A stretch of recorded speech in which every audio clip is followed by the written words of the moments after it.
So for those of you just joining us, we're talking about routing in Ableton Live. So what here, I've got this this track here. I'm going to just name this one snare drum, and this one here is going to be hand clap, and this one here is going to be closed hi-hat. Let's duplicate this again, and this one here will be my, let's put a perk in here. There we go. So I have all these here, and I can just go ahead and, I'm just going to go ahead and hit this. Let's keep it at one. Sorry, this one here, turn this tempo down.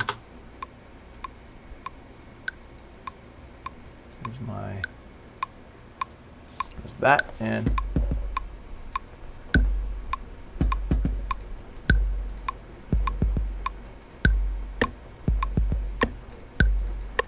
put that on the right sound.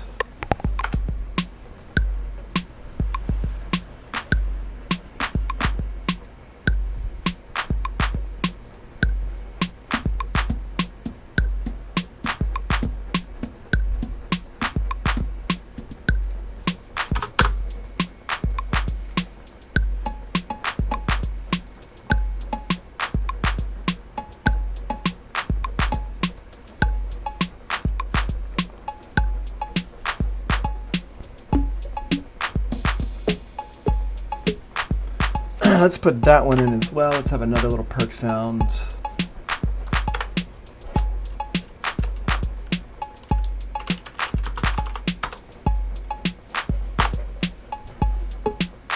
There we go. Cool, so I got all these drums here. Got this little drum beat here.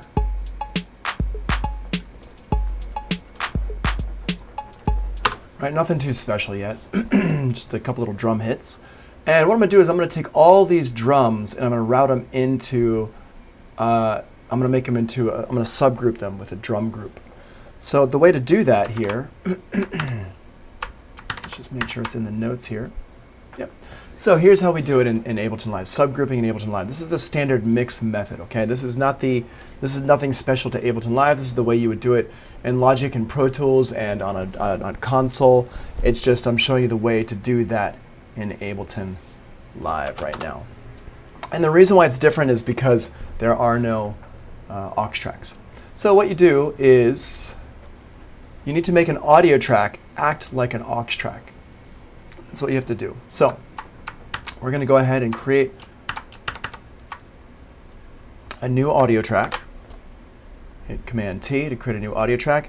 And I'm going to rename this audio track using Command R. I'm going to rename it. I'm going to call it Drum Group right there. So it's called Drum Group. And now what I'm going to do is I'm going to take all these other tracks over here, these audio tracks that I've got playing my instruments, and I'm going to go down here to the bottom. First of all, I just highlight one and I hold down Shift and click on the other side, and I go down to the bottom down here and I set the audio 2. See that where it says audio 2 right there? I set that one to Drum Group, the track I just named. Whenever you name the track, it's going to show up in the bottom down here. So all the audio from all these tracks is going to reroute and go to this drum group here. As you can see, currently they're going to the master, and it's pretty easy to see this because Ableton Live says audio 2. It doesn't say out, it says audio 2. So I click on this, I go drum group here. Once I do that, everything shifts over to going into this drum group. Nothing changes on here except for now it says monitor. We want to set the monitor to say in. And this basically is going to allow the audio to flow through that track as if it were an aux track. So now when I hit go,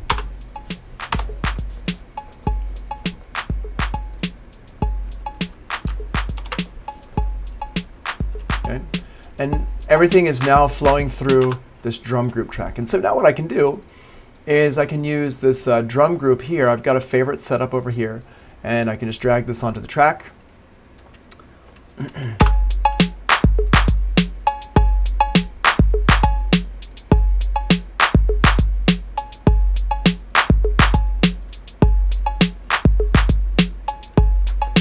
And what I've got, what this drum group is doing, this effect rack is it's got a whole bunch of different effects in it that make the sound a little bit fatter. And you can see here I've got a multi-band compression, I've got a glue compressor, I've got this saturator, and then I've got a limiter here.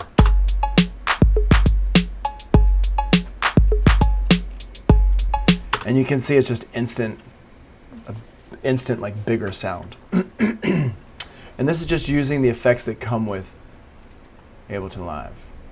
Multi-band compressor, glue compressor, and a saturator here, and a limiter.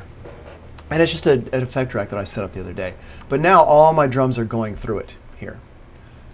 So I've got that. Now also, I've got my return tracks over here, and the return tracks are a little bit more like the traditional aux tracks in Pro Tools and Logic. If you're used to using aux tracks in Pro Tools and Logic, that's kind of what we've got going on here with our return tracks. This is for my reverbs and stuff like that. And so let's say my hand clap. I want to send my hand clap to this reverb over here. First of all, let me get the reverb into like a room sound here. We'll just use this one called, let's see, what do we got here? Let's use one called Snare Room. See what that sounds like. So what I'll do is I'll take this hand clap here and I'll send it to return A. See how this says A and B? And I can have a whole bunch more of these. But this one says A, so I just go over here to A.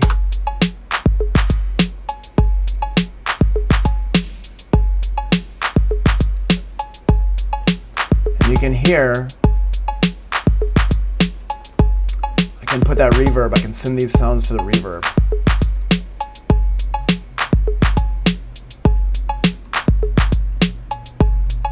That wooden room sounds nice.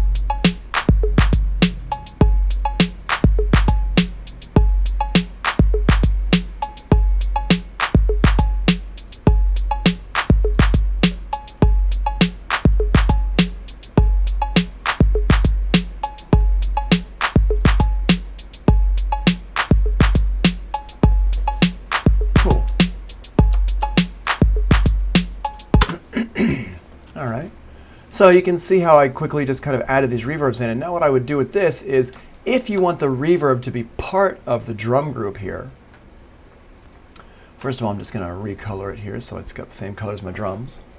And what I can do is I go down here on the reverb return track, and I set my audio 2 to go to my drum group. And now what that's going to do is going to take the audio into the group here. And it's probably going to be a little bit too loud at this point. So I'm just going to turn it down.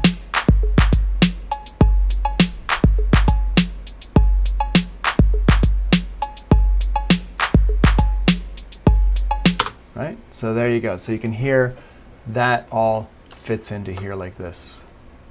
So we got all our drums here going into our drum group, and also the drums are going to our reverb in different amounts. We can see them sending over, and now over here, wooden room comes back into our drum group there. Yeah, this is a series.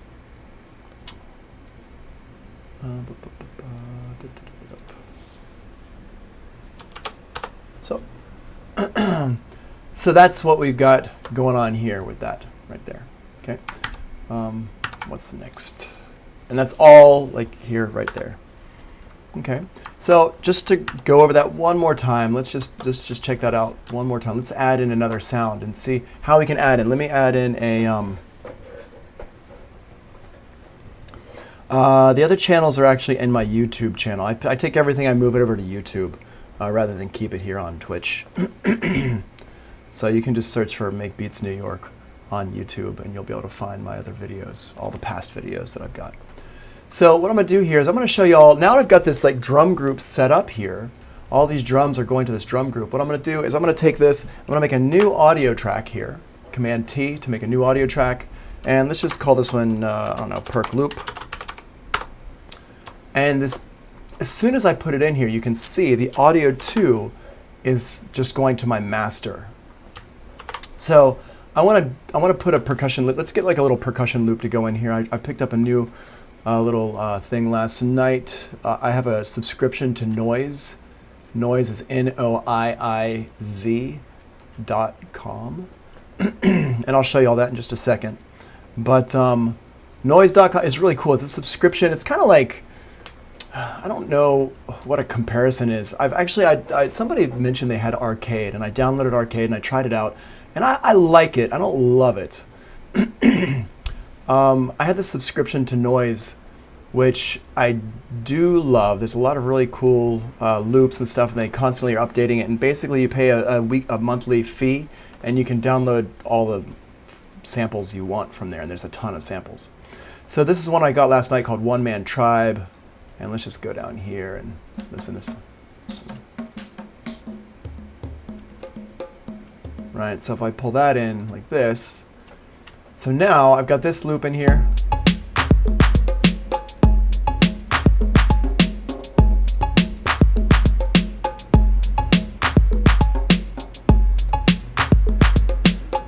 I'm just going to clean up some of these transitions, these transients here a little bit.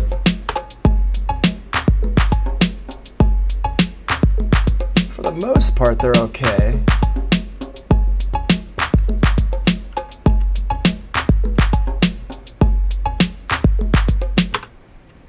It's kind of like Splice. They're different. Splice has a little bit more content. Splice is also a good one. I like Splice a lot too. I use Splice, especially they have some great like kind of pay-as-you-go options. Let's see here. Who wants what with it? Here, let me show you where the YouTube channel. I know it's a little bit tricky to find because I don't have enough subscribers, so they won't let me make my own. They won't let me make my own thing. So here, let me just show you. I'll put the link in.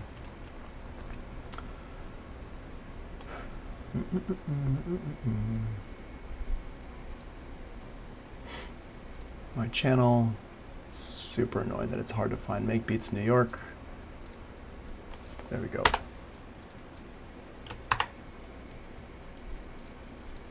I know, it's super annoying. There you go. There it is for you. Actually, I should just link it in the description of my my Twitch stream. I don't know why I haven't done that yet. I'm not doing a great job at this, am I? So anyway, there's the YouTube channel. There you go. Hey, whatever, man. You got to do what you got to do, right? How much are you really going to complain about that, Jelani? All right, so the perk loop here goes in here, and audio 2, I'm going to bring this over here to go to my drum group, and I'm going to turn this down.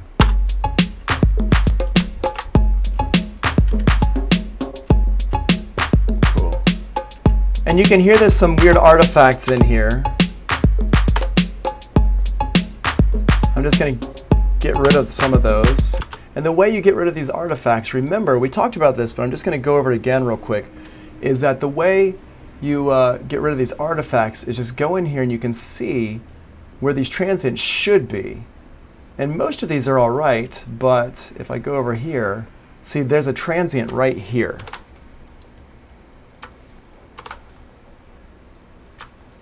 There's a transient right here. And so for example, like here's a couple things that are weird. Like there's one right here. This one doesn't need to be here. You can see there's not really an actual transient here, but Ableton like put a transient marker right there. And then this one here goes right there. There's that one. Okay, so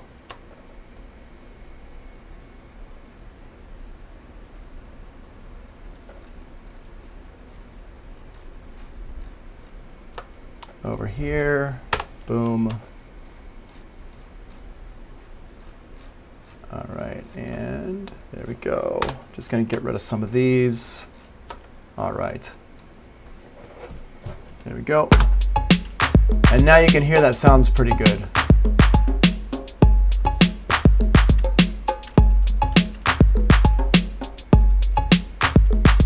Cool. And it's also coming into my drum group. So why would we set this up? If you don't remember why we're setting up subgroups like this. So let me go ahead and put in a, let's put in like a bass sound in here.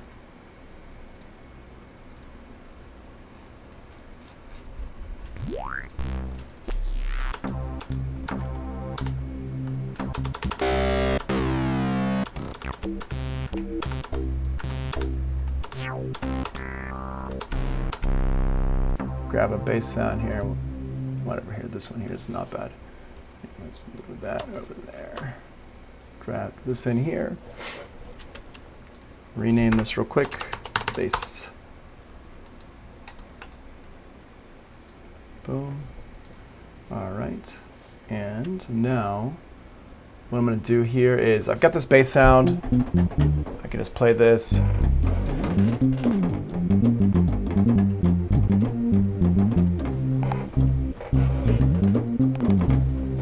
All right, so we got that there. So I'm going to hit go.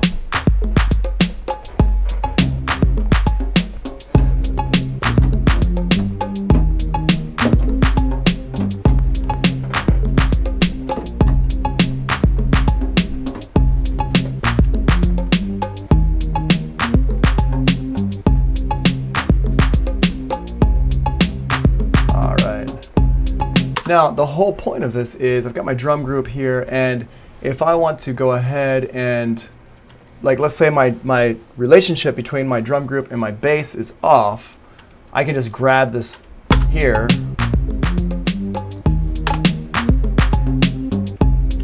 and just adjust those independently from one another really quick. And I can see here I'm clipping a little bit on my output, so I'll go ahead and turn these down.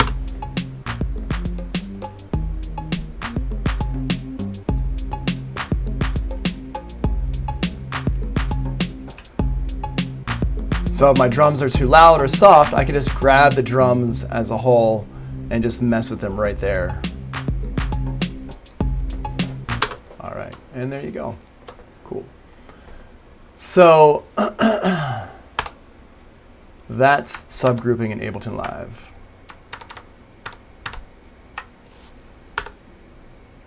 Right. Now, there's another way to do that, which I don't really love to do. A lot of people do like it, and a lot of people just actually don't really know another way to do it. They don't know the way I just showed you. Let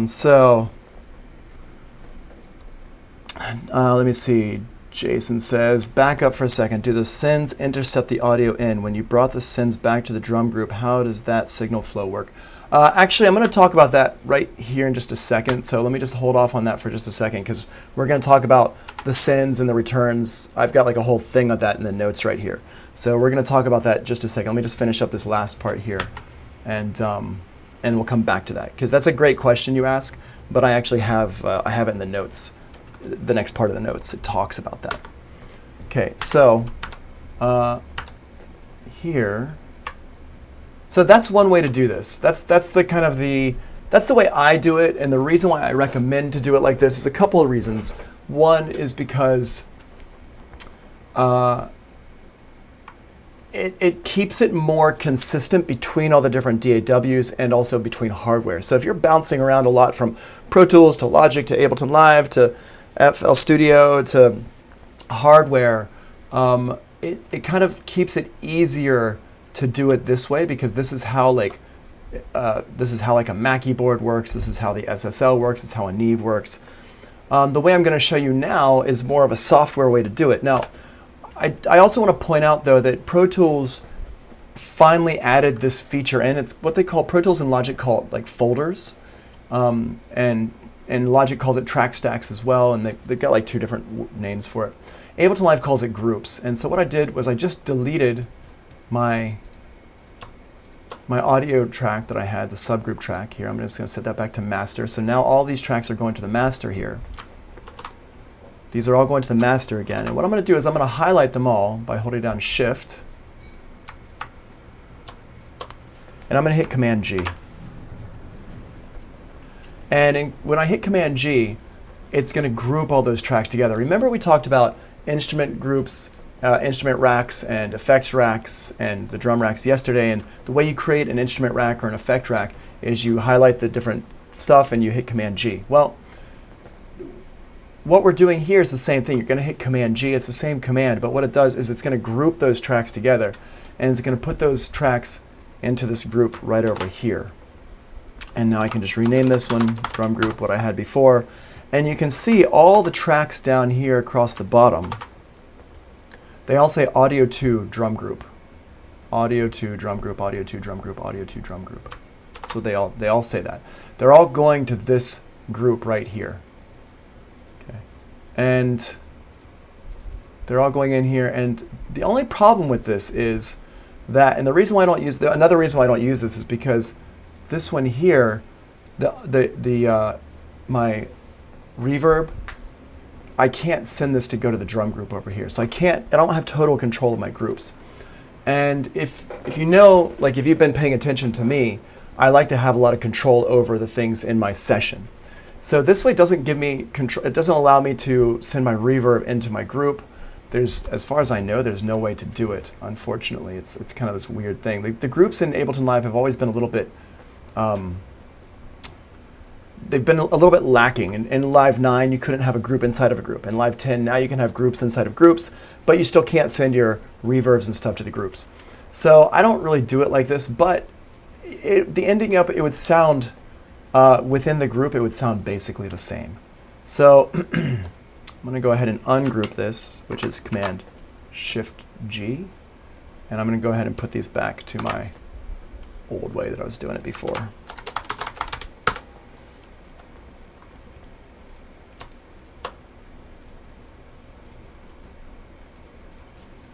There's this, and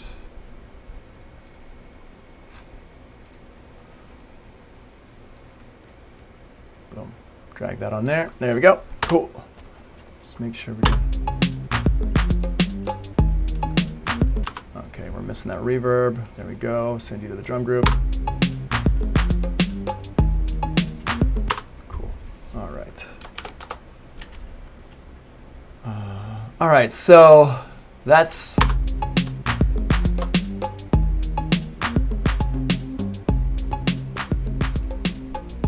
now I'm going to tune this percussion sound because percussion sound's not the right tuning, the cowbell here. And the way I'm going to do this, and we're going to talk about this in detail starting, I think, next week. We're going to talk about this in detail using samplers and stuff like that. But I'm going to just go in here. I'm going to tune this thing down.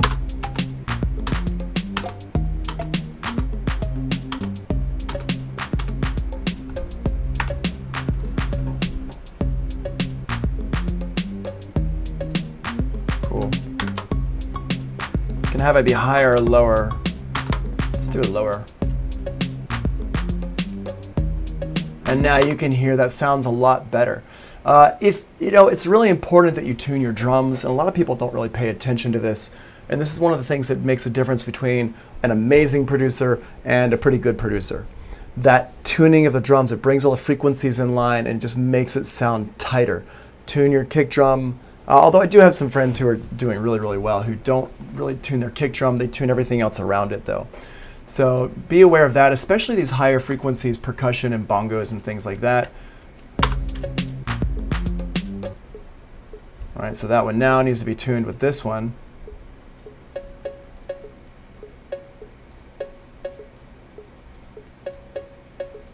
Let's just bring that into tune. You can hear how it's going to lock in.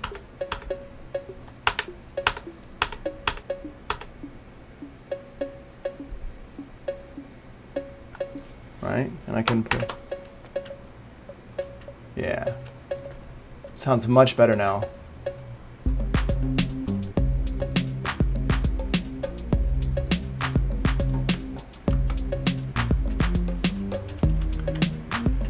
And you hear how everything just kind of locked in a little bit better there. And I didn't tune it, I didn't tune it first. I tuned it after I made my melody line, my bass line here. And the bass line is in the key of C right now, so what I did was I just took that and just tuned my percussion around it. So whenever you add in new percussion and stuff like that, the first thing I always usually do is kind of tune that stuff up. Let's just listen to this.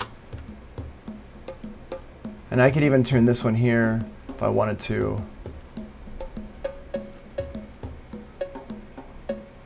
This one's not bad though, actually.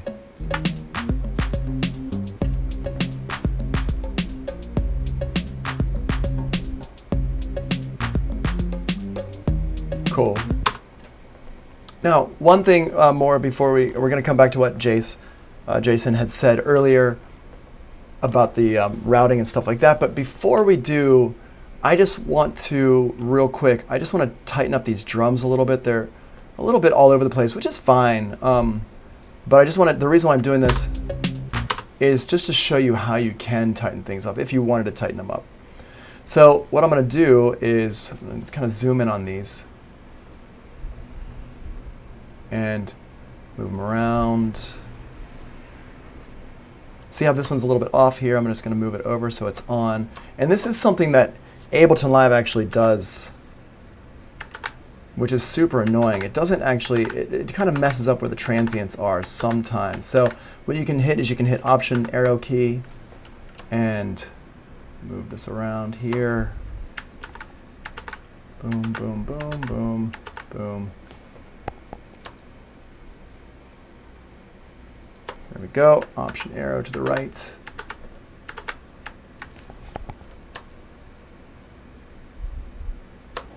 And I'm just fixing these. And the way I'm fixing them is holding down Shift and dragging it around. And that's something we've talked about that in the past. I just want to bring your attention back to it.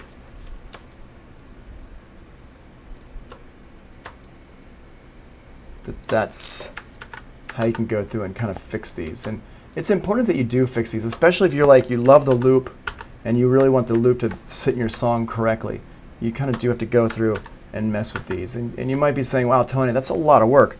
And yeah, I know, it's a lot of work. This stuff takes, you got to work hard with this stuff. Okay, so I got this stuff settled in. I've got the transient markers in the right place. So what I'm going to do is I'm going to hit Command U, and now it will lock all those in. It'll tune them up.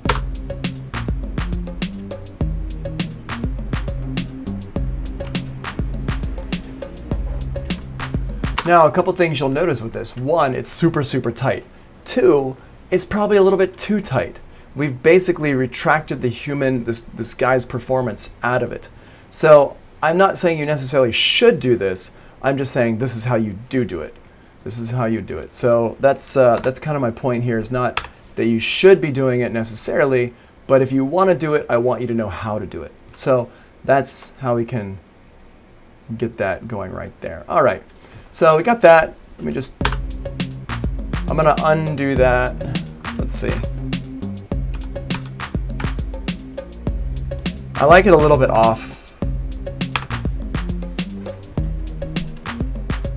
It adds a little bit more humanity into it. But again, I want you to know how to do it. Okay, so let's talk a little bit more about these sends and stuff. Let's go ahead and take a look at the notes over here. So send effects in Live. We're going to use return tracks for reverbs and delays. To make a return track, the shortcut is Command-Option-T. And then that's also up here in the menus over here under Create. And you go to Insert Return Track here.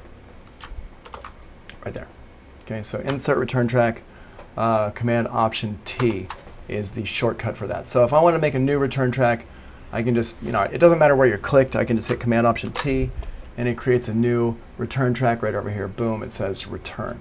So I'm going to go ahead and call this one Plate Reverb.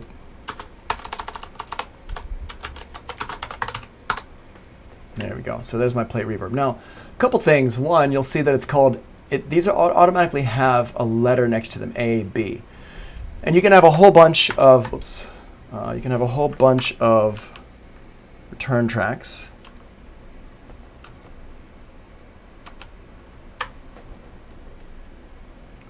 Whole bunch of return tracks here. You can have like, I think it's up to like letter K or something like that. It's like 12 or 15 return tracks, which is a lot of return tracks.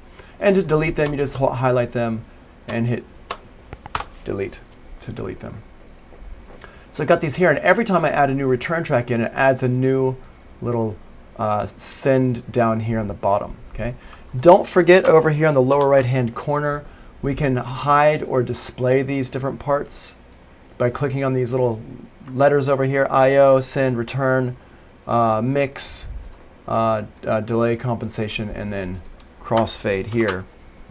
Or you can also hit Command Option and I, or Command Option S, Command Option R, stuff like that.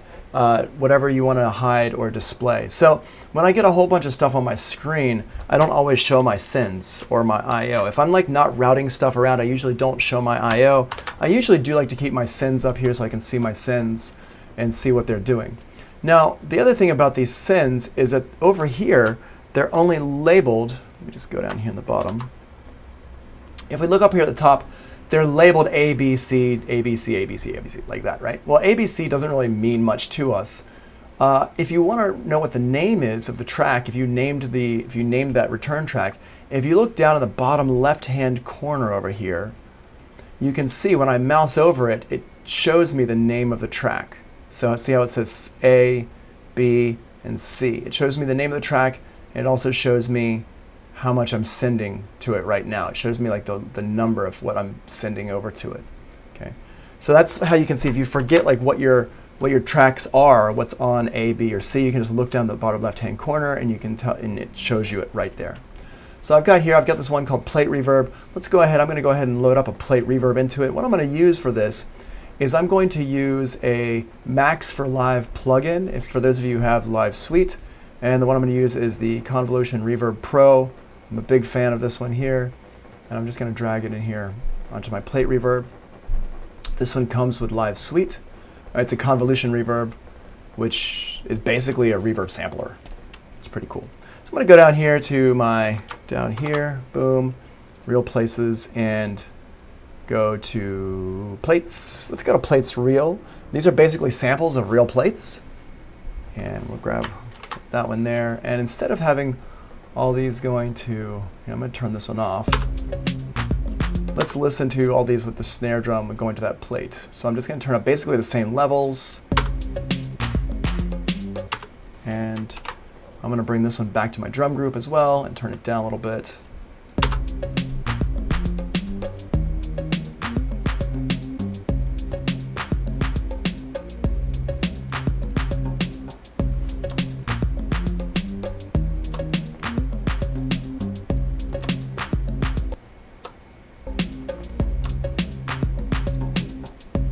Cool. And now we can hear how that would sound versus this one over here. And there's that one, and here's this one.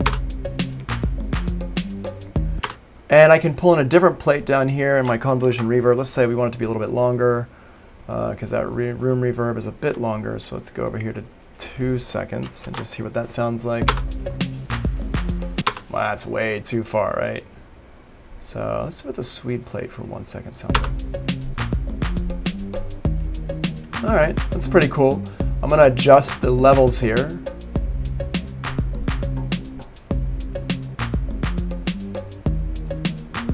All right. Turn it down a little bit more.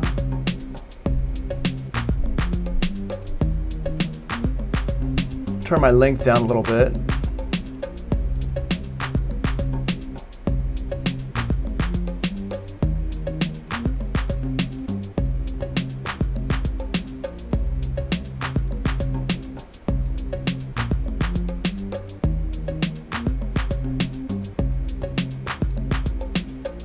Dial that in, and I actually still prefer this wooden room over here, but you can hear how we can shape the sound. So all these are going over to here. Let me go ahead and I'm going to turn these off here. So, and if you want to put it back to the default, anything in Ableton Live you want to put back to its default position, which in this case is off, just click on it and hit the delete key. So that'll put it back to its default position. And I'm going to go ahead and use this, let's send this bass over here to this plate thing.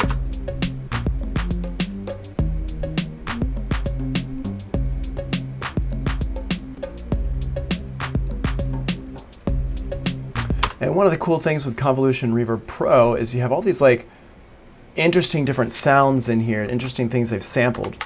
So I'm going to go down here where it says Types, Plates Real. Let's go to experimental, digital, let's try experimental. Click on that, and now I can go in here and I can check out different experimental things. So I've got like choruses and stuff like this. Let's try this. Let's try tight echo. Let's see what that sounds like on that bass. Interesting.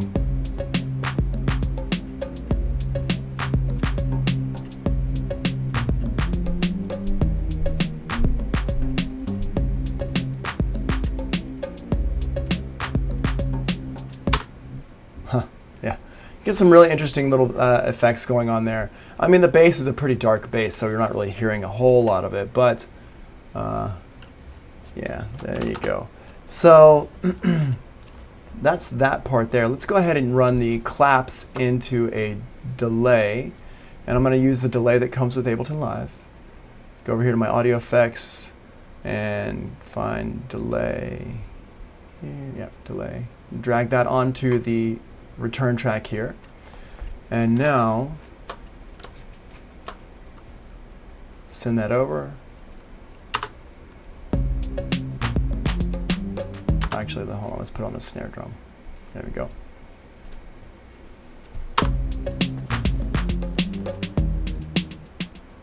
So we can hear there's the delay on there, right?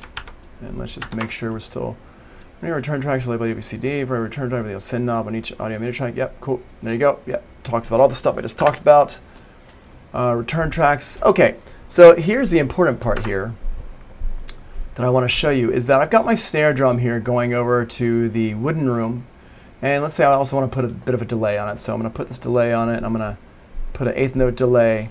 And in here, let me just show you real quick the way that Ableton Live does its syncing parameters to sync stuff in. These numbers here are 16th notes. So 1 would be 1/16, 2 would be an 8th note, 3 would be a dotted 16th note, a dotted 8th, 4 would be a quarter note, 5, 6, 8 is a half note, 16 is a whole note. So if I want this to be bup, bup, bup, bup, bup, bup, bup, like that, I can just do this. Let me turn my dry wet all the way to wet, and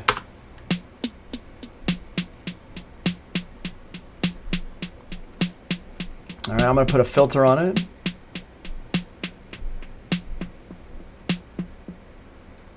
Okay, there we go. I'm going to get rid of this plate reverb. Okay, there we go.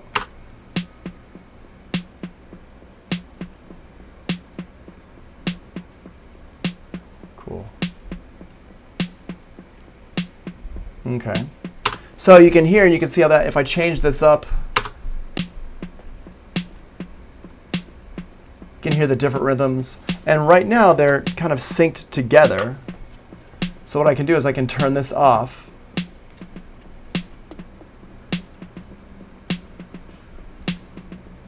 I can kind of mess with that there. And I can also make it adjust over time. Let's put these back in here. I'm going to put ping pong on. So hear how it makes it go back and forth like that. If you've got headphones on, you can hear this really well. If you don't have headphones on, it's not going to really make a lot of sense. And I can adjust the time.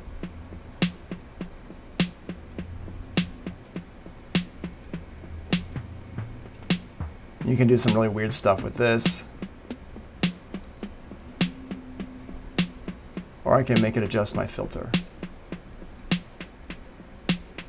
To give it some movement is basically why you'd want to do this. And over here you've got different modes on it, how you want it to change. So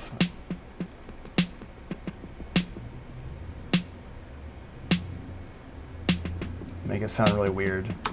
Or fade. Oops.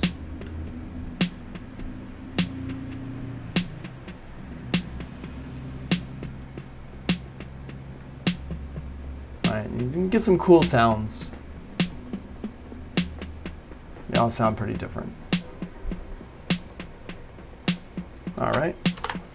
Now, one thing though with this is that this delay sounds pretty dry. There's no reverb on this delay, so it sounds very different from the snare drum. It sounds like it's a completely different space from the snare drum. So what I'm going to do here is, I got this here, and the snare drum, go over here. It's sending, the snare drum's sending to my room, and it's also sending over here to my delay. And the delay, what I can do here is I can right-click on this delay, and I go to Enable Send. And I click, and I'm going to turn that up like that. And now,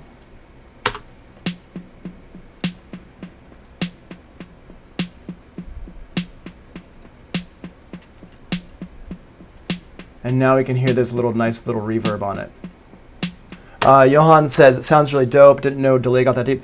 Yeah, I mean, that's the thing with a lot of these different effects. They've really done a good job This is one of the things I love about Ableton Live. They've done a really good job of making things that are simple, yet you can do really cool stuff with them. And I think that's always been the philosophy behind Live from the company, is that they've wanted to keep it so it's user-friendly and easy to use, but you can go deep with it. And this delay, how it is right now is actually new. It only came in like maybe a year ago or so with Live 10 point blah blah blah or 9 point something or something like that. It's a fairly new. It used to be very different, and it used to be not nearly as cool, but it's pretty neat stuff. Hi, Mario says, I want to say hey, thanks for yesterday. I learned so much. Cool, great, awesome. Glad to hear that, Mark. And then it's Gravity says, wait, how do you send the descend? Yep. So here, let me show you that one more time. So what I'm going to do here is I've got my two sends. They're right over here. I've got my my return. These are actually not sends. These are returns. So I've got my two returns over here, A and B. And what I'm going to do is I'm going to go down here, and by default they look like this. By default they're just like this. So right now my snare drum is going to my delay, and the delay is just dry. But if I want to take this delay and send it to the reverb, so my reverb is A, my delay is B. So what I do is I right click on the send here on my delay. I right click on the A, whichever one I want to send it to, and I click enable send. And I turn that up. And now you can hear that reverb is on there. And what that does is it puts it in the same space. Now, the other thing I would do with this delay right now, it's a ping pong delay, and it's really wide. It's like all the way out to the sides of my ears. And I'm not a huge fan of that. I don't want it to be all the way over there. Maybe I just want it to be a bit narrower. So what I can do is I can take my utility plugin and drop it in right after my delay. And now I'm going to change this width here to less.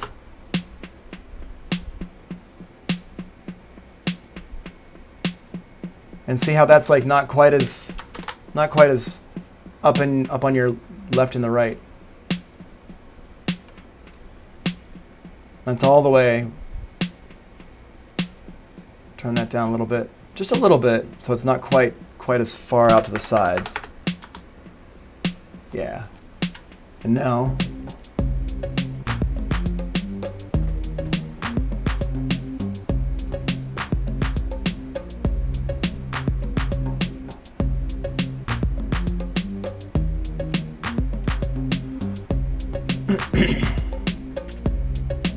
so there you go.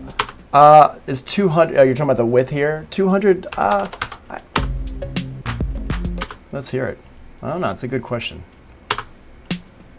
I mean, I can still hear it, so it's not, it depends on what you're doing with it.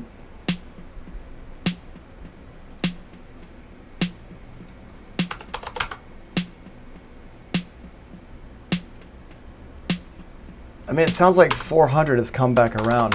The width here on this, I mean, really, my advice when you're messing with this is don't worry about if it's phasing or not phasing or whatever. Just worry about if it sounds cool. If you like the way it sounds, then you can mess around with it in here. Unless you're using it for a specific utility kind of thing and you want to really mess with it. But keep in mind, if you're trying to get rid of phasing issues, there is a phase right here. You can click on this, and that will help you with phasing issues. So you can hear, if I put it in mono, it changes the sound a bit, right? And if I put the utility straight on my snare drum over here, which I have one already because my tracks by default are set up like that. But if I put the utility on my snare drum here, we can hear that's how that would change. I'm just gonna, here's my snare drum. Hear how that changes the sound a lot?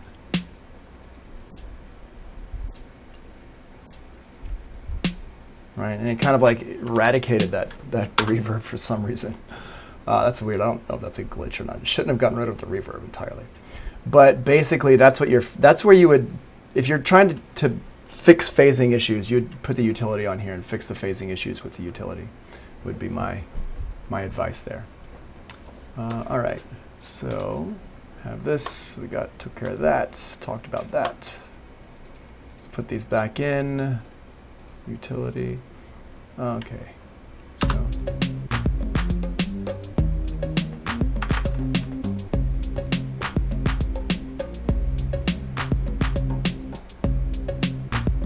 Cool. All right.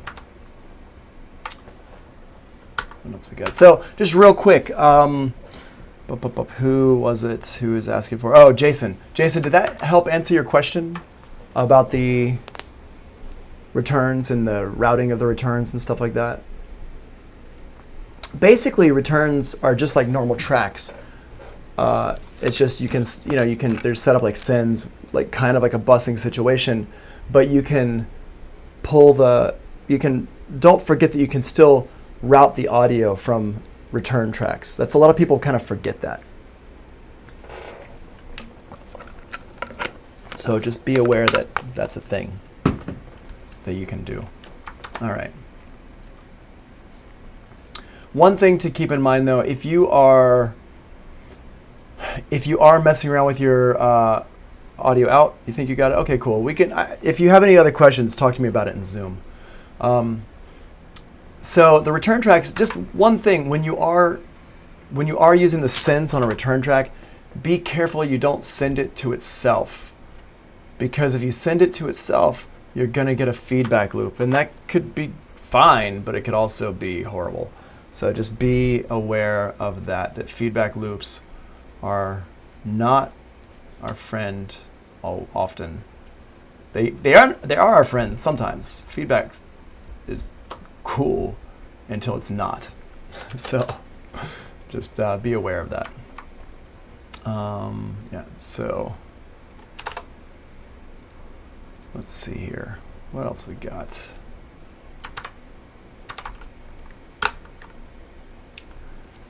Some general live mixing tips before we get to the exporting stuff. So basically, everything we talked about in Pro Tools before, everything we talked about subtractive mixing, that still applies in Ableton Live.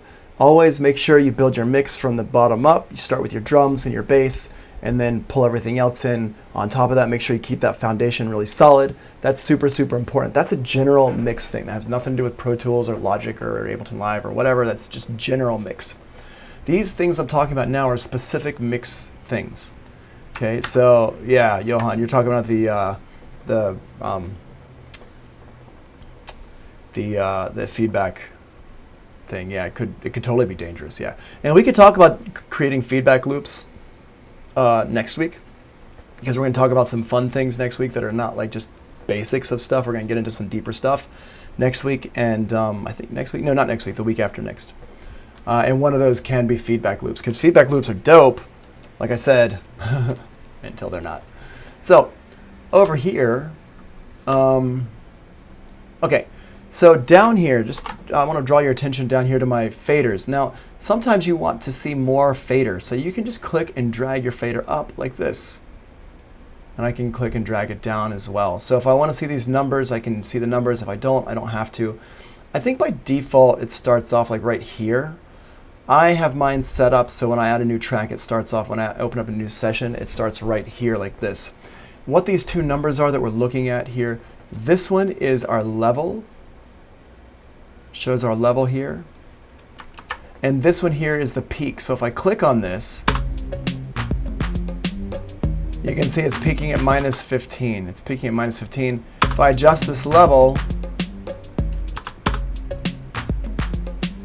I can adjust what it's peaking at.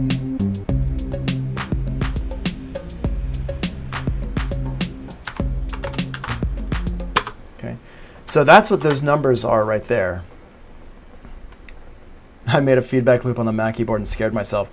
Absolutely, yeah. It's like one of those sounds, especially after you've been doing this for a while, or you've had it happen to you once. It's one of those sounds that's just like freaks you out when you start to hear a feedback loop. I always get really like whatever it is, stop. All right, so in here, I've got these, the sound here, so we can see this. Should peak at around -6 dB. Yes. You're talking about Well, I mean, okay, so Mark, just real quick, should it peak at a minus 6 dB? The answer is the master should peak at around minus 6 dB. I don't know if that's what you were referring to specifically, but the master should peak at around minus 6 dB. Whenever you send your music out to be mastered, or whenever you're like bouncing it down for the master, then you want your final master fader over here to peak at around minus 6 dB. But I just want to say one thing about this is that you don't want to fix it. You don't want to mess with this fader right here. If you're clipping on your master out, like let's say I've got my drums. Here, let me turn them on. Let me go the opposite way. So if I have everything really low, I don't want to turn this one up to try to fix it, even though I can't right now. I turn them down too much. But you want to fix it in the mix over here. It's really important that this is just representing what's going out to your speakers. You don't want to touch this one here, and this is something we've talked about in Pro Tools. I've talked about, and we haven't talked about the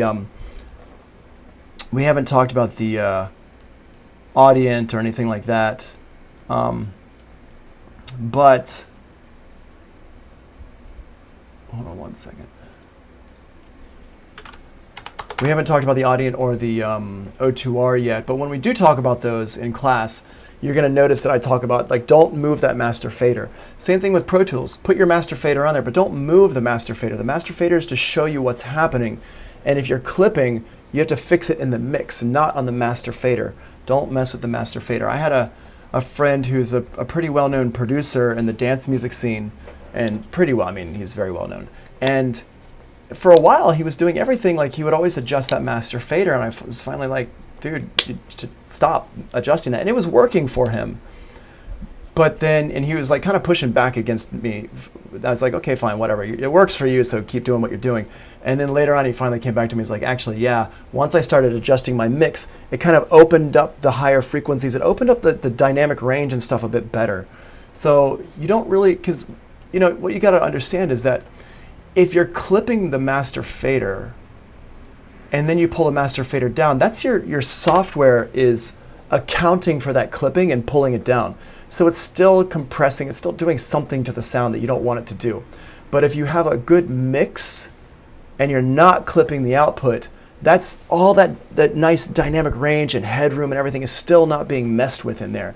So you want to get it loud, but you want to do it with the mix, and it's really important that we kind of understand that as early as possible. It took me forever to understand that, and my mixes suffered for it for a long time. I didn't get it because nobody really told me about it.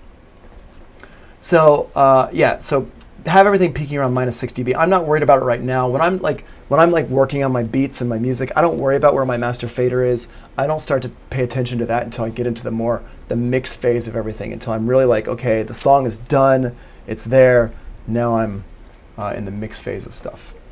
So we've got this. All right, so we can see where everything is. Let's go to the next point. All right, so the master fader, here we're talking about the master fader. Hey. So we have the Q out, and we have the send, pre-post, all that stuff here, and the Q amount. So over here, and I'm just going to keep looking at this screen right here because it just has everything on the screen for us so we can see it really well.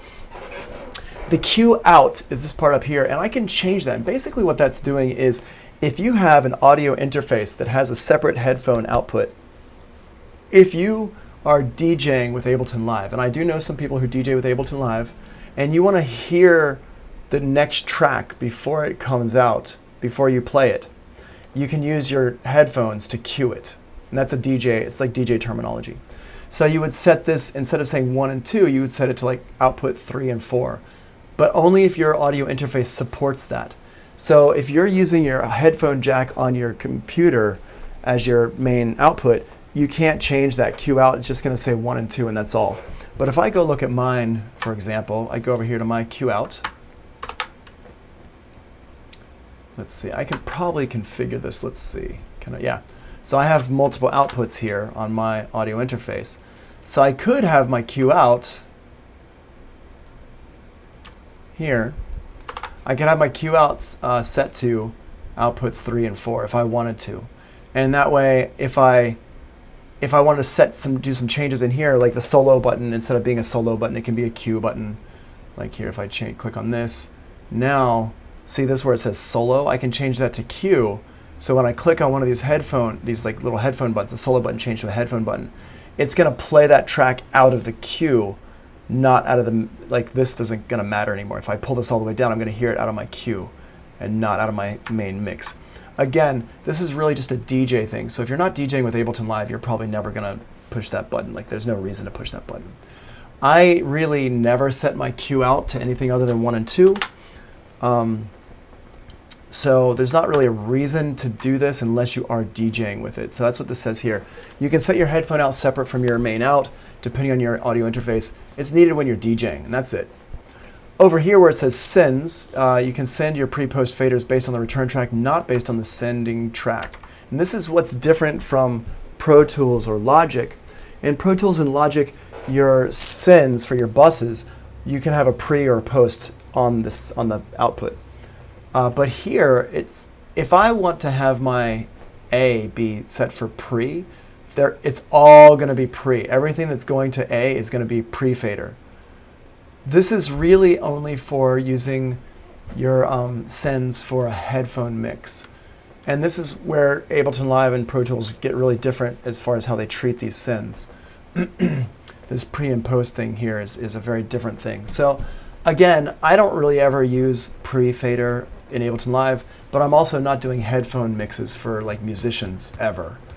And it kind of depends on what you're doing with your what you're recording and how you're setting things up. And we'll talk about headphone mixes when we talk about the Audient.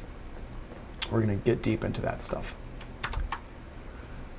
And over here, this little knob right here is your Q amount. This sets your level for your audition. This sets the level for your audition levels, like how loud you're auditioning things. So for example, you can see mine here. Mine by default is set to 50%. I don't even know how. Okay, yeah, I just set for 50%. That means whenever I click on stuff over on the left, if I go into my sample libraries,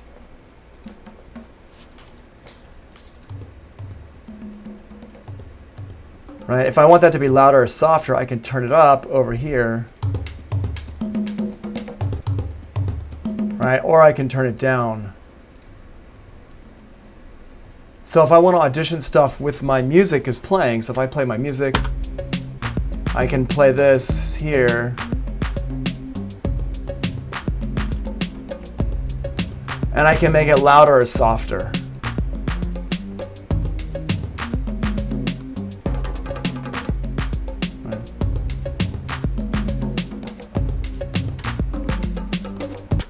Right, so you can hear how that's like changes things up there.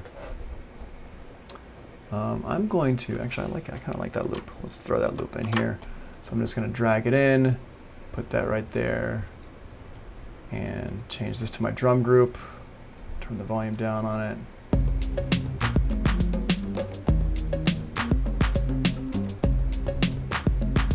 Yeah, it adds a nice little something something in the background there, right? Now, let's just do a little review real quick about what we talked about last week. This drum loop is at 120 BPMs, and I just dragged it in and it just worked. And that's one of the magic things about Ableton Live. But you can hear, if I solo it out, it sounds weird. I don't like the way it sounds. I don't love the way it sounds. And that's because of my warp mode down here. So we're in beats mode, and what it's doing is it's taking every single transient and splitting it apart. I'm going to put this into a slightly different, I'm going to change my sustain level loop here. And it's too choppy. It doesn't sound right. So what I'm going to do is I'm going to put this into complex mode. And that sounds so much better. And the reason why it sounds better is because of how the different warp modes work in Ableton Live. And that's what I was saying last week.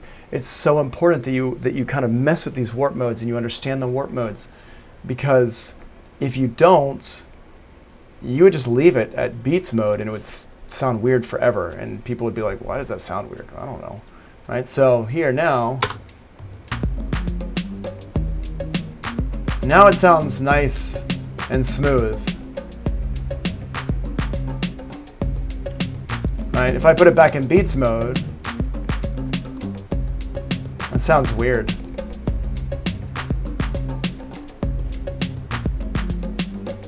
Tones to me sound strange as well. Repitch.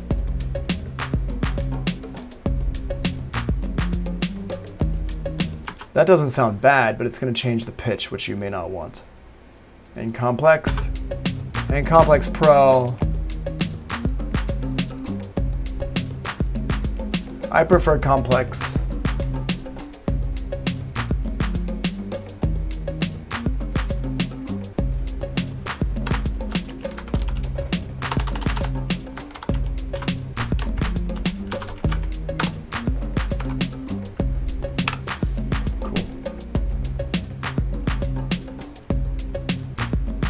All right, so we got that little thing in there.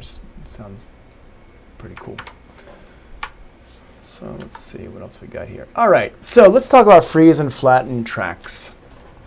This is, let's say I'm using a, let's go ahead and use a more powerful, let's use another instrument here. I'm going to use intentionally a pretty strong plugin, which is one of my favorites actually. It's called Pigments. And this is from Arturia. I'm a big fan of Pigments, and I've played it for you before. Y'all have also dug it. And the reason why I'm loading Pigments up right now is because Pigments, not because you have it, you don't have Pigments, but it is a just a good sounding plugin, but it's also pretty heavy on the CPU. So I'm going to go in here, I'm going to grab, go into my library, let's grab a Rusted Keys sound, and in here, let's see what we got. Yeah, you can hear it's like my computer's not happy about this.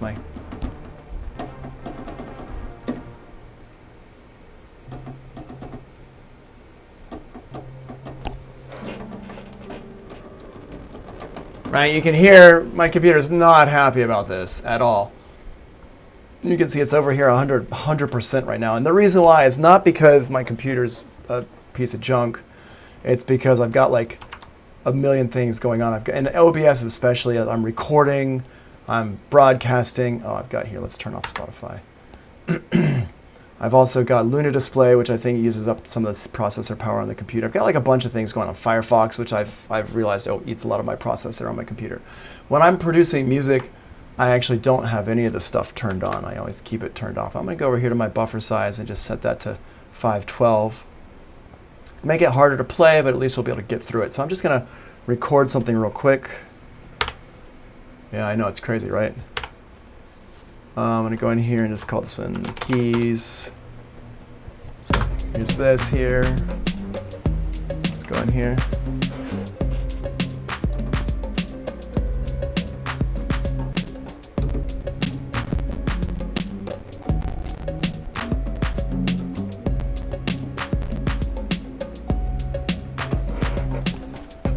Okay, so we got that there.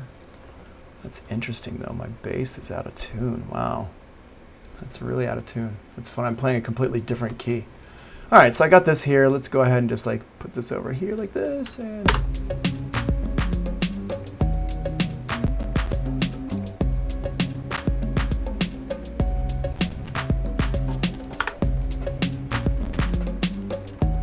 okay, so we can hear it's struggling, right? Super struggle bus. So what I'm going to do here is I'm going to go ahead and freeze this. Let's say I like this. I know I like it. It sounds pretty cool. What I'm going to do is I'm going to go ahead and freeze and flatten this to turn it into audio. So I've got this. I'm going to right click on it. I'm going to go freeze track.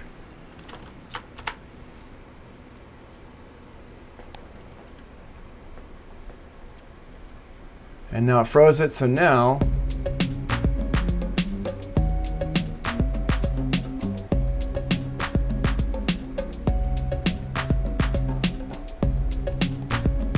okay, and that sounds great. I noticed though that some of these notes are not right, so I can unfreeze it and I can fix the notes. I can go back here, I right click on it again, I hit unfreeze, and I can fix these notes. Let's put you up here, there we go.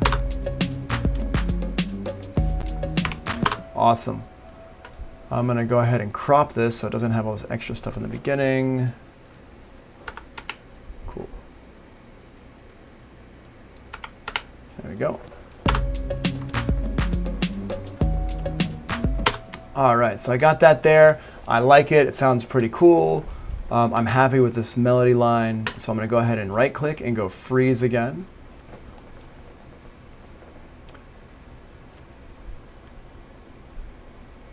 Okay, there. So now we got that and it's frozen. Now you can see it's frozen because it's all blue. Now, when something is frozen in Ableton Live, again, this is a big difference between Pro Tools and Logic. In Pro Tools and Logic, you can't change the audio, you can't move things around, you can't whatever. You can't rearrange your track because it's actually freezing the whole track. With Ableton Live, because it works in clips, it's not freezing the whole track, it's just freezing that clip. So I can still take this, if I wanted to like work on like a layout of the song, I could still take this and move stuff around. So here, I'm just gonna go ahead and drag this down, and I'm gonna hold Option and drag this down. So now I can play.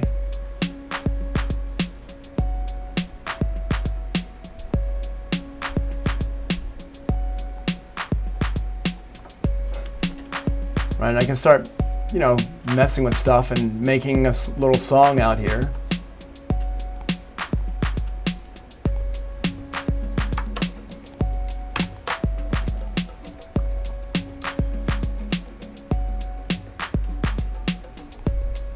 And the reason why I'm doing that is because even though it's frozen, it's still, I can still mess with it and still put it in. But I can't adjust the audio. So if I wanted to go in and actually play with the audio, I would have to take it one more step and flatten the track. There's two ways you can flatten the track though. One, I could, if I just want to keep this as it is, but I want to make an audio version of it, I can make a new audio track, Command T, and just drag this over. And now it turns it into audio like this, which is super, super cool. So with this one, I could take this one and flip it around.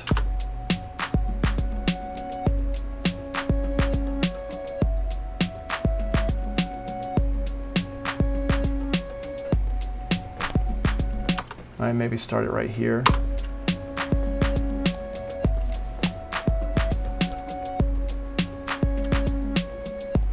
All right, now play with this one.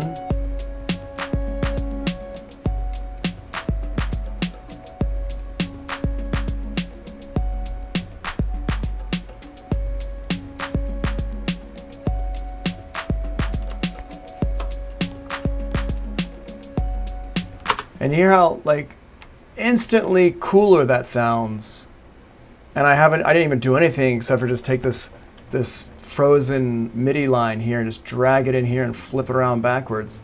And let's pitch it down an octave while we're at it, right? Why not? Put it down an octave. Boop. Now let's listen.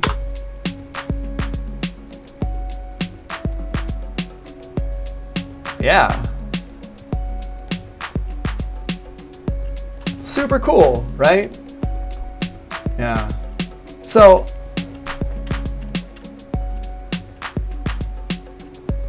right? So that's a really cool thing you can do.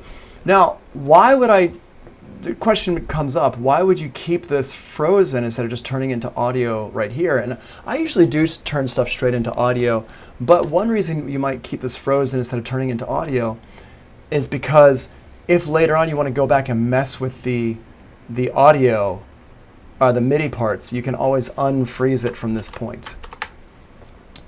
Now it's frozen, I can unfreeze, and I can go back and mess with the audio. So that's how I went from having like my computer was just like, I can't handle this, to, oh, actually, yeah, we're cool, right? So that's that there. So now I got this. This is the frozen track. I can still send it to the reverb and stuff like that.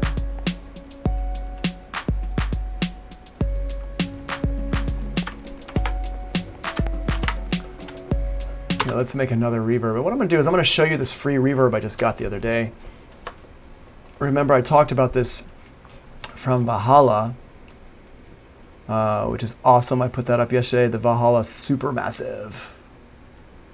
This is dope. It's a really cool little reverb. Here, let's mess around with this. Let's put this on the keys. Let's solo this out here.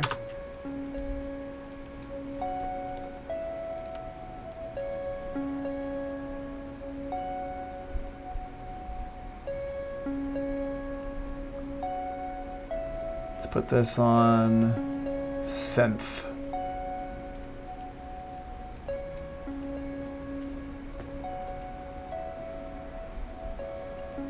That's cool. Change this.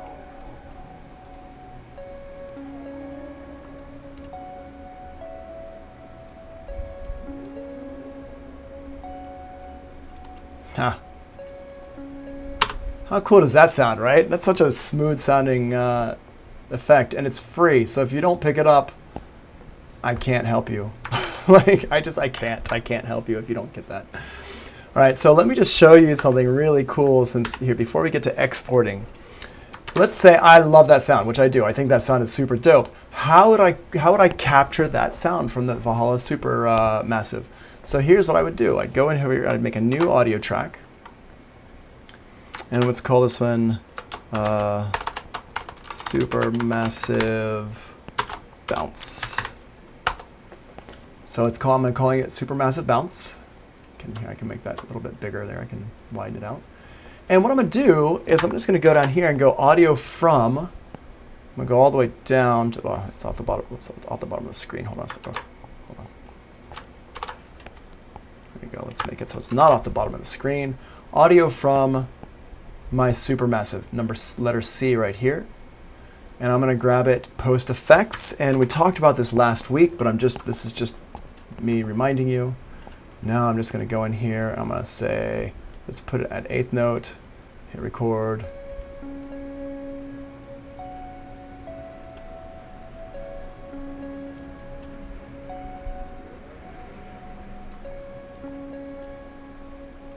Right? And what I'll do here, I just want to capture the one thing. I don't want to capture everything. So let's do this. So I'm just going to hit go on this. Let's do it one more time.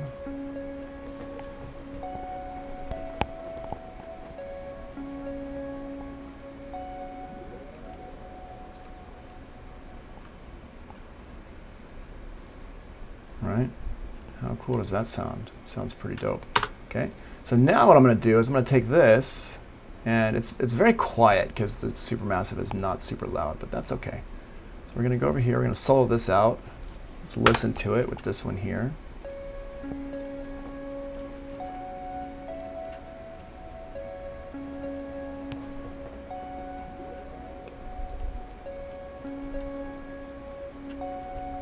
And I'm going to loop just the second half.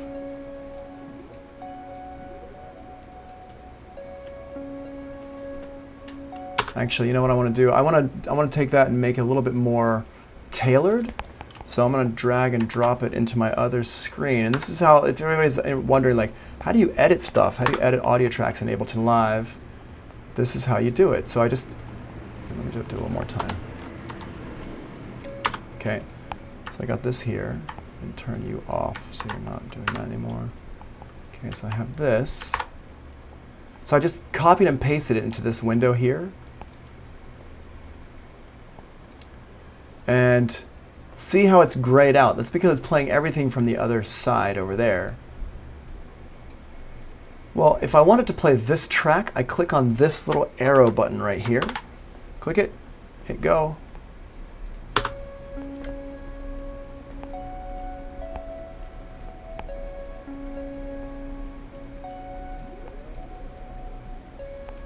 Right, so I wanted to grab this part here for this beginning part.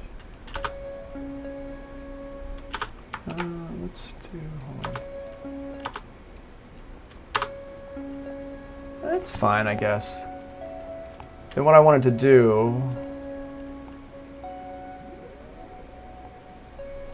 yeah, let's grab this second part over here and duplicate that out a couple times. I hit Command D to duplicate. Let's listen to this real quick, see what it sounds like.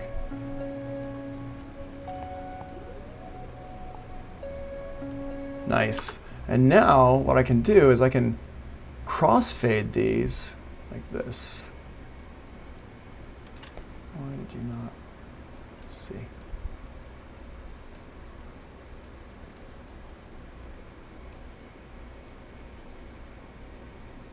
Huh, interesting. Not sure why it's not letting me crossfade that properly, but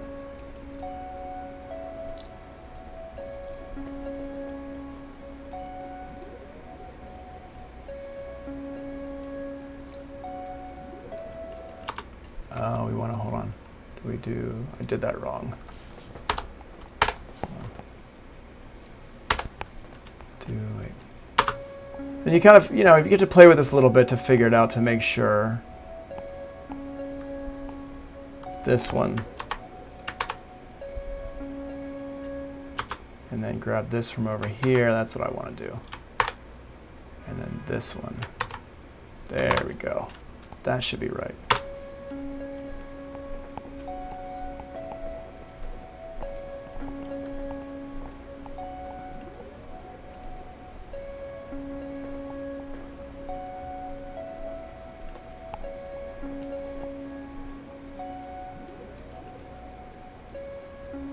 Cool. We just want to do a little crossfade on it. And to do a crossfade in Ableton Live, you can, a couple ways you can do it. I'm going to turn my grid off with Command 4. I'm just going to highlight this part like that, and then hit, what is it? Not Command, it's Option F. I forgot. They changed it. It was one thing, and they changed it to something else. Here, let's see if I right-click, it'll tell me. Command Option F. There we go. Boom. So yeah, that's how you can do like a little crossfade on stuff. Yeah, that's not going to be right. Okay. And now the last step here is I'm just going to highlight these and hit Command J. And I can just loop the second half of this. And it'll be a good clean loop there. Copy it back over here. Boom. So now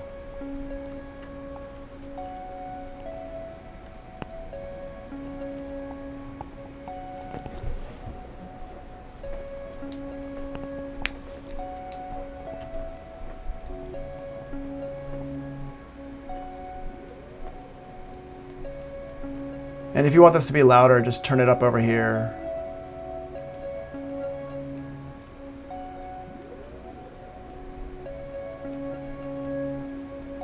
And now we got that cool little sound. Right? Get rid of the solo.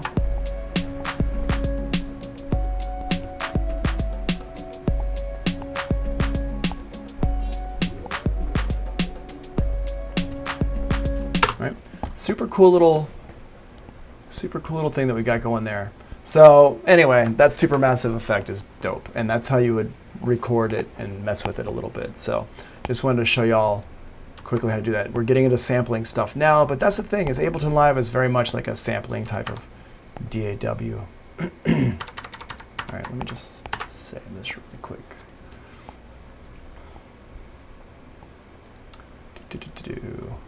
Put this over here.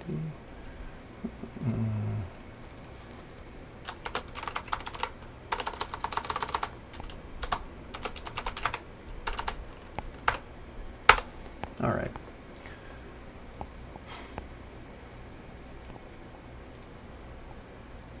All right, so finally, if I have, let's lay out this song real quick a little bit so we can mess around with this. Here, let me go ahead and drag this over so we can have more of my screen. Okay, so what we're going to do is we're going to pull this up. Put these all on their own line like this. So I'm just going to copy and paste all these over to the other side over there. So I'm going to highlight everything with Shift, hit Command C to copy, Tab key to go over to the other screen, and go back to the beginning over here. Wherever I want to paste it in, I hit Command V, and now I just pasted everything in, and you can see it's all in here. What I'm going to do is I'm going to collapse these tracks using, I hold Option and I click on the arrow. See where my pointer is right over here on the right? Click on the arrow here, boom. I'm going to drag these on over, and there you go, okay? So now I've got these here as a little loop. I'm going to go ahead and drag these over, and this is something y'all worked on last week.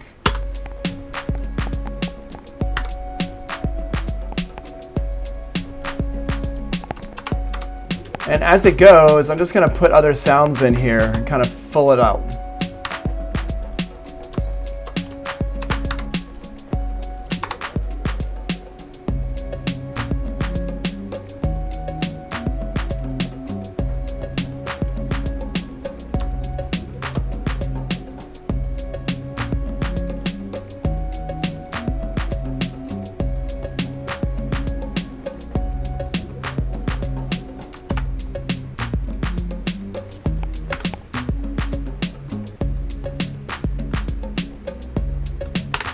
Is right.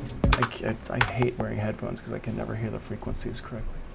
Anyway, so I've got this laid out. Let's say I like this little song. It's cool.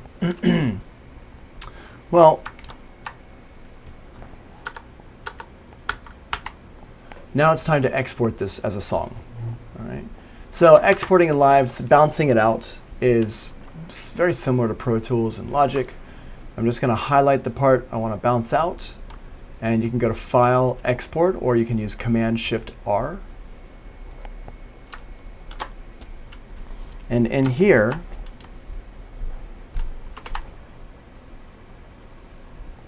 we have all these different settings. So the first one we want to do is make sure our render track says Master. And then we're going to go over here. You don't need to use any of these if you're bouncing it out to bring it in somewhere else. If you want to basically, this one here is going to render it as a loop, which puts the audio tail on it. So there's reverb. It'll put it back in the beginning. This one converts it to mono, which you definitely don't want to do. This one normalizes it. You don't want to normalize it unless you're doing drum hits and stuff like that. This one allows you to create an analysis file. If you're bringing it back into Ableton Live, you might want to do this one, but you don't have to. This one here is your sample rate, whatever you want to bounce it out at, 44.1 usually. Down here we have the PCM. This is like where you're going to set up a WAV or an AIF file. So here it's wave type, file type is WAV, definitely. Yes, use WAV all the time. I've got options here, but FLAC is cool, but yeah, don't use FLAC if you're bringing it back into Ableton Live or Pro Tools. Bit depth 24. Dither options. You don't want to use dither, not right now. So just no dither. And then MP3, it's going to encode it at a constant bit rate of 320, which is great. That's what you want it to be. If you wanted to upload it to your track to SoundCloud immediately, automatically, you can do that. And if you have a video, if you have any kind of video in there, if you're messing with video, you're doing video stuff, you can do that in here as well. But you're probably not messing with video, so don't worry about that. So I've got these settings here. I'm going to hit export. And let's go to the wherever we were, teaching projects, routing. And what I like to do is, and I mentioned about this yesterday, but I like to create a new folder. I mentioned this in the Zoom yesterday. I like to create a new folder that's called the name of the track and then bounces. So I have a folder with all my bounces in there, so everything's organized. And remember to always put your name on here. Make sure you always put your name and then hit save. And I always like to put what it is. So this is like version 01, and then this is a demo and it's a master. So I always put what it is right there, boom, and then we're bouncing it out. Now, Najima says, why not individual tracks instead of master? And the reason why is because I'm not bouncing it out to put it into another program. Remember, yesterday we were talking about a very specific scenario where you're bouncing out the stems to bring them into Pro Tools. That's not what I'm doing right now. What I'm doing right now is I'm bouncing it out so I can stick it in, like, iTunes to listen to it, or put it on my, phone so I can listen to it later. The only reason you'd want to do individual tracks is if you want the individual tracks. And that's what we were doing yesterday, because yesterday your question was, how can I bring it from Ableton Live and bring it into Pro Tools? And the answer was do individual tracks because you need to mix it in Pro Tools. Right, yeah, exactly. Okay, but that's not what I'm that's a different thing. That was very specific to you yesterday, not about today. I'm gonna actually have a whole little class about doing that next week. Because we're gonna start pulling everything together. So that's what's up. That's our lesson for today, y'all. let's do this. Are there any other questions right now while I'm in Twitch and we can show things really easily and we can we can hear things really easily? Anything that I talked about today that you want to go back over, anything I talked about, or any kind of questions you have for me here on Twitch right now before we bounce?